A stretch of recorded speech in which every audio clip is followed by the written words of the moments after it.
মেয়ের প্রাইভেট শিক্ষকের হাত ধরে পালালেন মা। লালমনিরহাটের আদিতমারী উপজেলায় ছাত্রীর মাকে নিয়ে পালিয়েছে আলামিন নামে এক গৃহ শিক্ষক। গত ৪ দিন থেকে তাদের খোঁজ পাচ্ছে না পরিবারের লোকজন। মঙ্গলবার উপজেলার পলাশী ইউনিয়নের নামুড়ি এলাকায় এ ঘটনা ঘটেছে বলে খবর পাওয়া গেছে। এ ঘটনায় পলাতক নারী কাকলী রানীর স্বামী অমল ভুঁইমালী থানায় একটি লিখিত অভিযোগ দায়ের করেছেন। জানা গেছে, অভিযুক্ত প্রাইভেট শিক্ষক আলামিন উপজেলার পলাশী ইউনিয়নের মদনপুর সবজি বাজার এলাকার ওসমান আলীর ছেলে।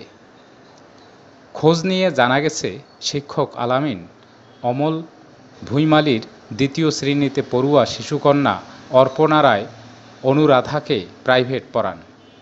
এক পর্যায়ে ভুক্তভোগী অমল ভুঁইমালীর স্ত্রীর সঙ্গে পরকীয়া সম্পর্কে জড়িয়ে পড়ে ওই শিক্ষক। বিষয়টি টের পেয়ে ভুক্তভোগী অমল ভুঁইমালী সপ্তাহ ২ আগে ওই শিক্ষককে তার মেয়েকে পড়াতে নিষেধ করে দেন। পরে গত মঙ্গলবার সন্ধ্যার পর শিক্ষক আলামিন কাকলী রানীকে নিয়ে পালিয়ে যায়।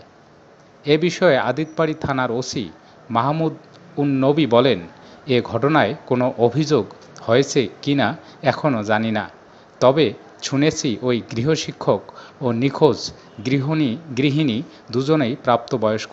তারা স্বেচ্ছায় পালিয়েছেন।